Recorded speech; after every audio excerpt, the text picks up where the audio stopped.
Okay, thank you for coming today. My name's Scott Shields. I'm a security engineer with Delinea.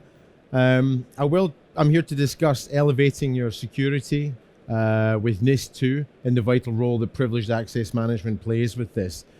I will try and talk a little bit slower. I'm told that I'll try not to let my dodgy Scottish accent become any kind of a barrier between us. I tend to go a little bit quick, so I'll keep it slow today. And in terms of the agenda, there's a couple of things I'd like to talk about. This is what is the current state of identities and privilege in the market today. How does compliance and regulations affect the adoption of PAM? And both also slightly how PAM can affect these regulations and compliance rules that so many organizations are now subject to as well. And how does Delinea see the PAM landscape? I'm going to give you a little glimpse into what we see as the future and direction of the privileged access and identity access market as we see it. I'm here today with our partners from UBM, by the way, just in case I forget, which I will at the end. If anyone wants to discuss any of the topics that I bring up today in more detail, I'll be over at the UBM stand for the rest of the day and tomorrow morning, so please come over and have a chat about any of this stuff in more depth at some point. So in terms of the current state of identities and privileges, there's some stats here that is not going to be groundbreakingly new information to many of you. For example, we know that from Forrester, 80% of breaches involve privileged accounts. I'm not going to go into great detail as to why we think it's important that you secure and manage privileged accounts. I think that's fairly well understood. It's more in the concept of the compliance mandates now that are being enforced on organizations and their contractors and suppliers and managed service providers alike to make sure that these privileged accounts are looked after. And what we know is that the vast majority of breaches and incidents occur through malicious activity around elevation of these privileged accounts. From SANS as well, we know that even more from a security perspective, 85% of cyber attacks are done through compromised endpoints. There's a lot of focus I see around securing server infrastructure, data centers, this type of environment, but actually not as much focus on the endpoint from which the user is using to access this said secure server endpoint. Things like, man-in-the-middle attacks, ransomware phishing. I don't need to go into all the details of the specific ones. I'm sure you're well versed with it. However, compromised endpoints are by far the vast majority of entry points into the system. This comes under the compliance of privileged access management as well. And from Microsoft, I love this statistic from Microsoft. They admit that 96% of critical vulnerabilities in Windows environments could be mitigated by removing local administrative rights. They kind of, I hope nobody's here from Microsoft, they kind of created this problem and then admitted it was a problem and didn't solve the problem. So then now we've got, companies like Delinea who fit in between that environment.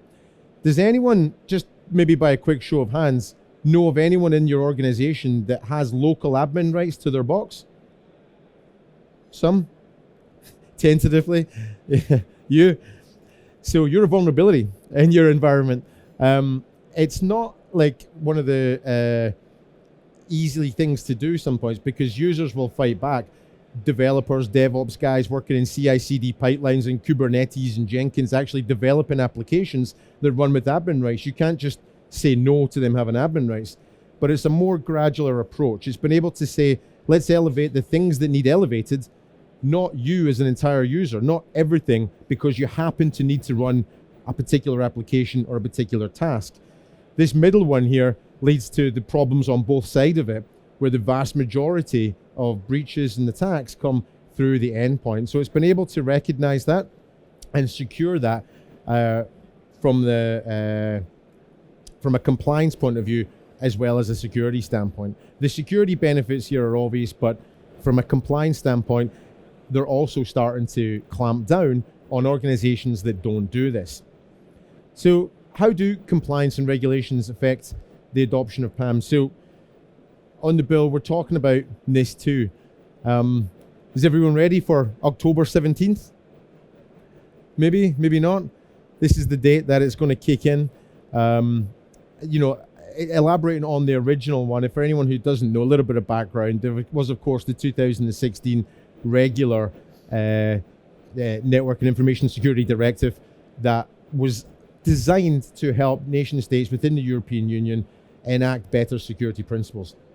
This was applied unevenly across different member states. Not everyone identified or recognized the rules as the same, and it wasn't applied equally. And it was only scoped towards CNI, or organizations that had a specific responsibility to critical national infrastructure. The new directive is more broad than that. It says we're not just going to focus on the power stations and the water suppliers.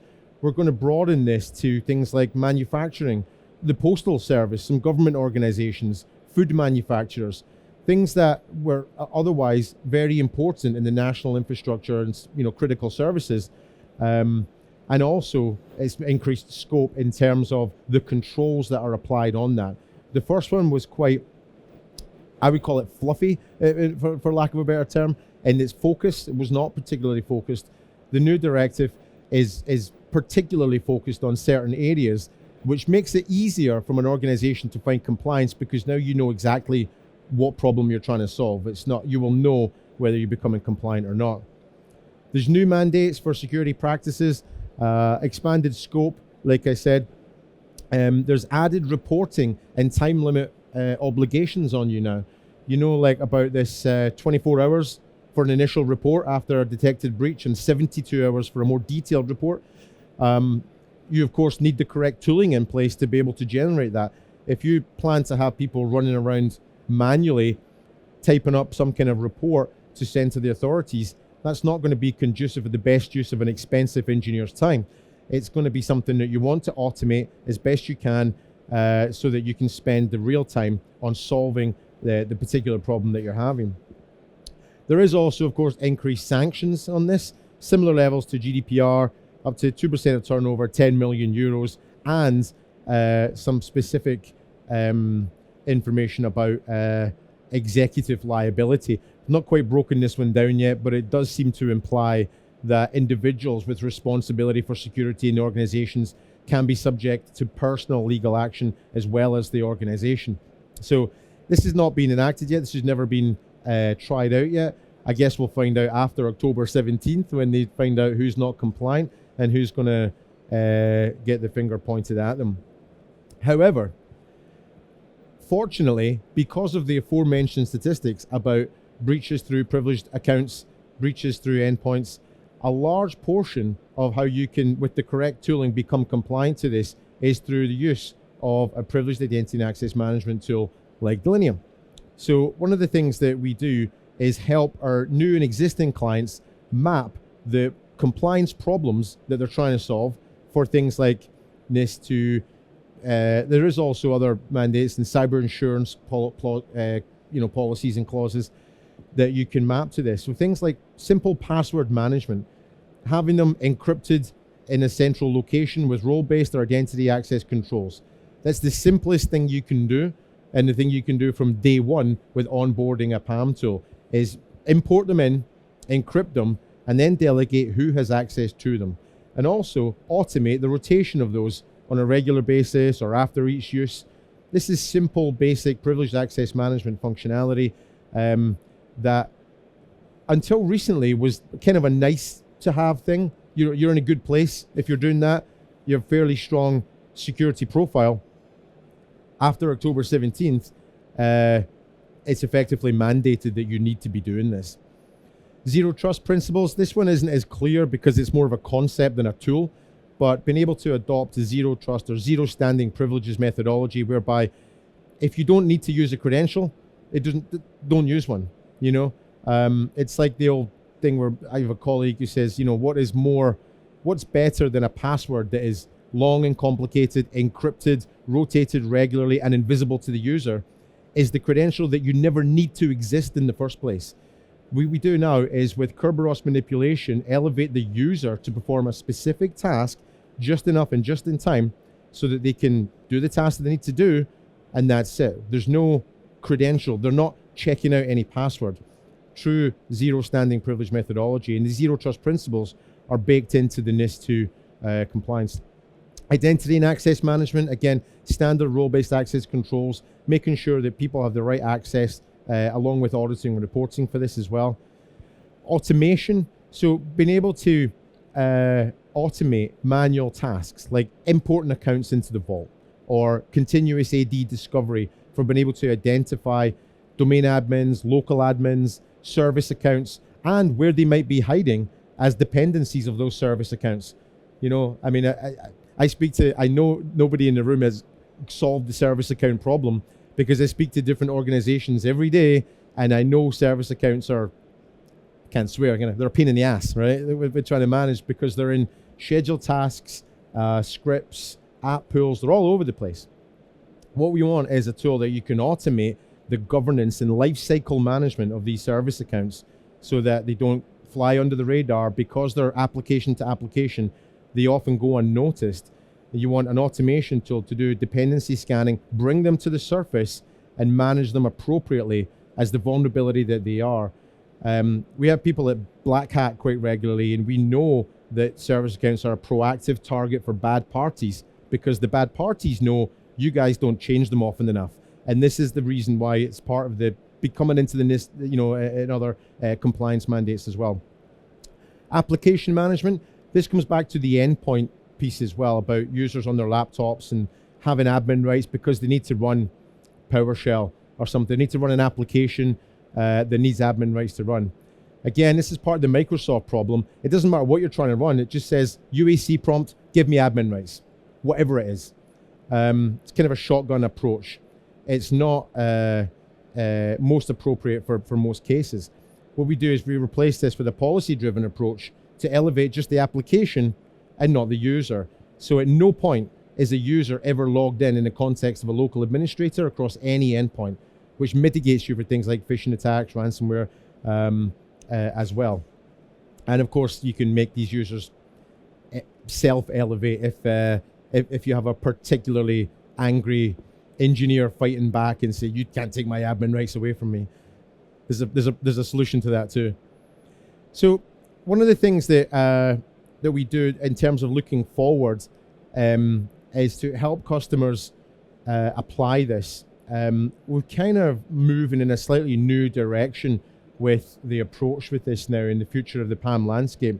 For those who don't know Delinea's background, we're the merger of two leaders in the PAM space. It was Thycotic, where I worked for 5 years before the merger, and then it was Centrify, which was more AD bridging, just-in-time elevation. And our venture capital company that owned us realized their technologies were actually complementary rather than conflicted, rather than the same. So they merged us together. This is where Delinea came from. And one of the things that we often see is trying to manage that vaulted environment. Somebody's got to manage the users, somebody's got to manage the accounts. And this is where, with a lot of other PAM tools, it takes a lot of administration effort. You need full-time employees often in large organizations just to manage the PAM tool. It doesn't have to be the case. One of the things you can do, first of all, if you're doing nothing, use a vault. If you're still using like multiple disparate, password managers in different departments, in different maybe countries or organizational zones, even in the developer community, using different Azure key vaults and AWS buckets and things like this for different password managers, you got to centralize them to have visibility of them and bring them into a vault. If there's no PAM in place, use the vault first so that you can mitigate the scenario where an attacker comes in and easy access to a system. The vault manages that, encrypts the credentials, rotates them, records your RDP sessions, keystroke capture, live monitoring playback. This is basic vaulting PAM functionality. This is what we should call a secret server. That was the name of the product we worked with for years, for anyone who's halfway familiar with that. However, this is better than nothing. It's not optimal, shall we say, because you got to make sure everything's in the vault. We have discovery functionality. We can have proactive rules to onboard accounts into the vault. But how do you know everything is in the vault? You guys have multi-cloud environments. You've got network devices, switches, routers, firewall appliances, mainframe devices. If it's not in the vault, it's not protected. You don't have central visibility of it. So, and of course, an attacker can use this and move laterally through the system. So we take a more targeted host-based approach, and we allow the target, the server, the network device infrastructure, Linux box, Windows box, whatever it is, we allow it to protect itself. We put an agent on there that takes a more identity-driven approach. So now, instead of me, the admin, working at this organization, having to log into my PAM tool and use their RDP client to launch into a session, check out a credential and launch into it, you have to change the way a lot of users and admins work in that respect. I RDP to servers all the time. I have my client. I like my client. I don't want to have some guy from security come along and say, you have to use their tool now because we're going to record it and change your credentials all the time. Have them remote access to that box any way that they want, because now we've got an agent on the box that's an identity-based approach. Now the policy's on me, not the credential. And they can say, okay, do an MFA check.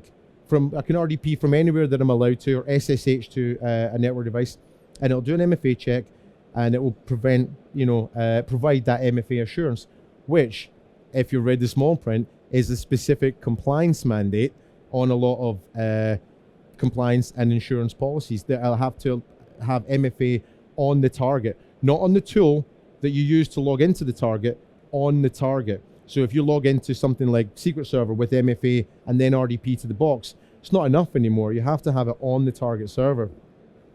And this, of course, provides against lateral movement and attacks. But there's still more that we can do, because what we see now is, okay, Mr. Admin, I'll give you a policy that says you have admin access to that box. But then we have the same problem we had with the endpoints. I've got admin access to the server. I can do anything I want.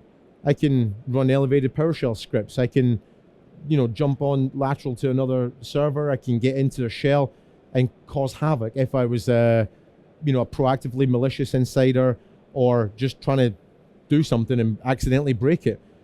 So what we can do once your user is on the box is provide you with a more granular policy-driven approach that says, allow this admin to access a resource, have it vaulted and credentialed, whatever, that's fine, but then only allow them to do specific tasks.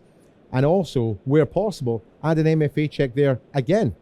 So this covers things like, unattended access. People always say to me, what happens if, I'm logged into a server and then I go to the toilet? So, I've left my laptop open. Well, of course you shouldn't do that. There's other more practical things about session timeout you could do with that as well. But if somebody comes in and then they log in, they try to perform an elevated task, they try to run something on that server as the administrator, at that point, trigger another MFA check. Could be a different one. Could be FIDO, could be, a security question, something that user has to know. So even if somebody managed to proactively or maliciously get access to the server, they still can't do it because the box is protecting itself. So, even if you manage to bypass a vault tool, it's no longer going to work for a bad party to do it. And if you put your kind of black hat, white hat head on, if you think about how you would try to get into a server with this kind of setup, and they meet the PAM tool in this place, it's very, very difficult in order to bypass it. I'll never say impossible because, I'm a techie at heart. I'll leave that to the sales and marketing. They'll say, it's, 100% foolproof. We know different, right? But it makes it very, very difficult in order to access this environment in that case. And because it's just-in-time elevation, there is no credential. There is no password to be used. So you're reducing your surface area for attack and increasing your security profile. And all this, of course, can be demonstrated through reporting and auditing. So for when the auditors, whoever they are among us, who are going to try and enforce this NIS2 compliance after October 17th, you'll be able to demonstrate this fairly easily through the reporting engine and mechanism. So that's where we see the landscape, where it's the direction that it's going. Basically, if you're doing nothing, start with the vault. If you've been using the vaulting technology for a while, think about using the just-in-time elevation, which also provides you, by the way, for those with a Linux estate, the AD bridging ability to be able to log in from root. You don't have to look after a sudo's file anymore. You log into your Windows, your Linux boxes based on your AD identity. This is part of a broader portfolio of solutions. So we're here again, with UBM over there to talk to this about clients today. If you're looking at the website or other pieces of information, there is broader application endpoint management, ITDR in here as well for multi-cloud environments.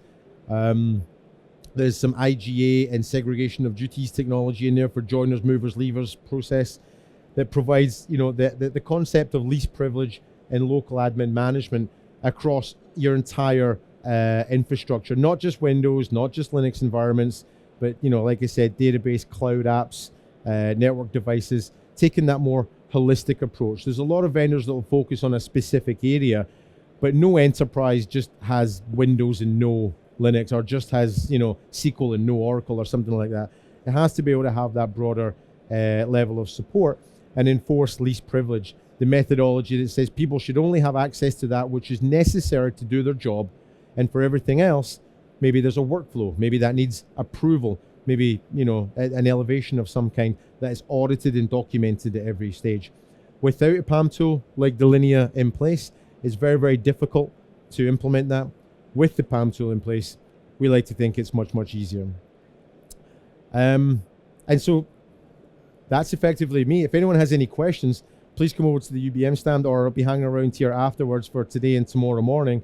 I'll be happy to answer any other questions that you have around this, where we see the NIS2 compliance thing specifically and how we can help with that. Thanks very much. Thank you.